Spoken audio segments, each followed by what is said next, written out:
Selamat datang kembali di Ruang Bebas.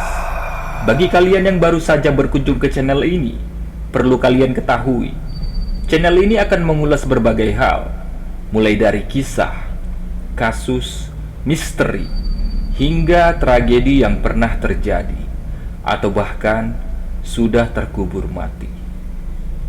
Sebelum admin masuk ke cerita, admin minta kalian tekan tombol subscribe. Bantu kami untuk lebih berkembang, sehingga kami terus menjanjikan konten-konten menarik. Cerita mistis kali ini didasarkan pengakuan beberapa karyawan tambang yang letaknya tak begitu jauh dari Bontang. Kisah ini sangat familiar di kalangan pekerja tambang batubara. Salah satu karyawan yang pernah mengalami teror ini adalah Jaya Kusuma. Sore itu, Jaya sedang berada di lokasi tambang. Menjelang kumandang azan maghrib, dia beristirahat dan bergegas mengambil air wudhu untuk sholat.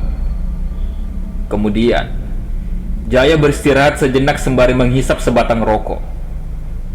Saat itu, dia bersandar di unit HD yang dia operasikan.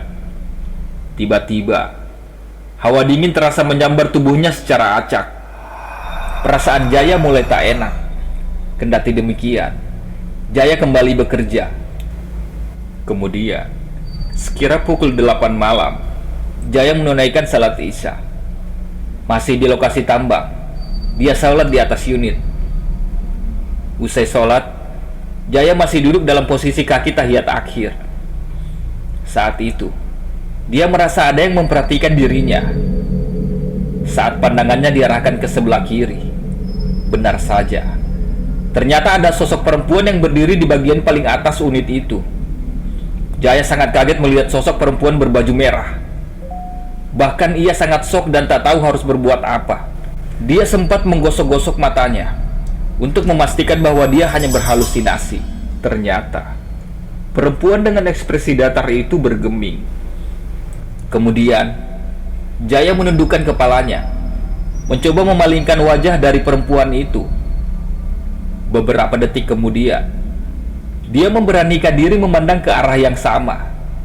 Ternyata perempuan itu telah lenyap. Usai kejadian itu, dia tak konsentrasi bekerja.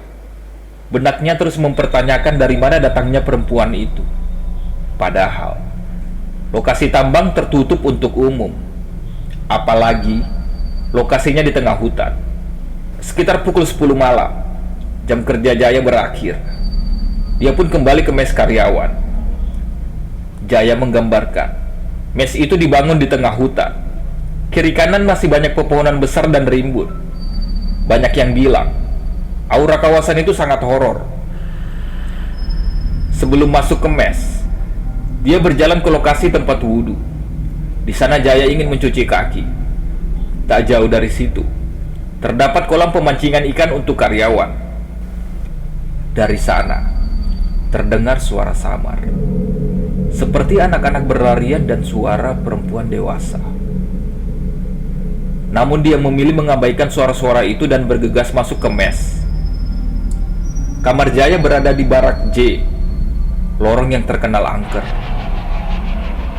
Di setiap langkah menuju kamar, Jaya terus merasa diikuti seseorang. Saat di depan pintu, dia sempat berpikir untuk menginap di kamar rekannya. Namun, rasa malu membuatnya mengabaikan rencana itu. Saat membuka pintu, ternyata kondisi kamar Jaya masih seperti saat ia tinggalkan sebelum berangkat bekerja. Saat mencoba memejamkan mata, Jaya masih terbayang sosok perempuan tadi, yang membuat bulu kuduknya merinding. Hingga pukul 11 malam, Jaya tak dapat memejamkan matanya. Namun tiba-tiba dia mendengar suara gesekan di sudut ruangan. Saat memandang ke arah sana, ternyata ada sosok perempuan yang sepertinya tiba-tiba keluar dari tembok. Perempuan dengan wajah menyeramkan dan penuh darah itu seperti menempel di antara langit-langit dan tembok. Jaya dapat melihat jelas karena posisinya yang hampir sejajar, karena dia tidur di ranjang tingkat 2. Dia pun refleks menutup kepalanya dengan selimut. Mulut Jaya komat kamit membaca ayat suci.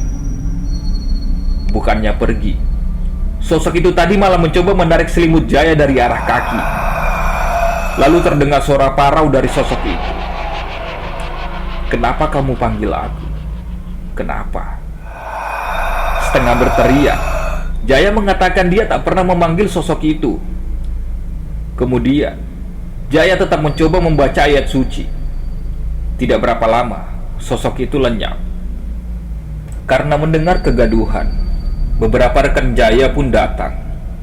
Setelah menenangkan diri dan mencoba mengingat-ingat, Jaya teringat kejadian beberapa jam sebelumnya. Ternyata, sebelum jam kerja, Jaya sempat melintas di Jalan Poros Bontang, Samarinda. Saat itu, dia mengendarai mobil. Di satu momen, dia memang melihat sosok perempuan di tepi jalan. Bahkan dia mengaku sempat menunjukkan gestur merayu.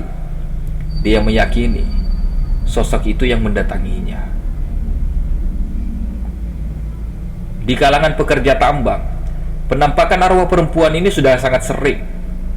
Konon, perempuan itu merupakan korban kecelakaan di Jalan Poros dan menjadi arwah penasaran. Cukup sampai di sini cerita Ruang Bebas kali ini.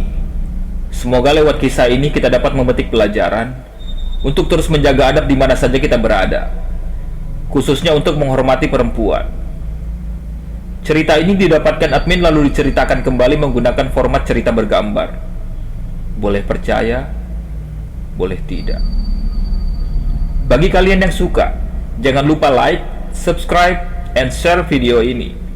Setiap tombol subscribe yang kalian tekan sangat berguna untuk kemajuan channel kami.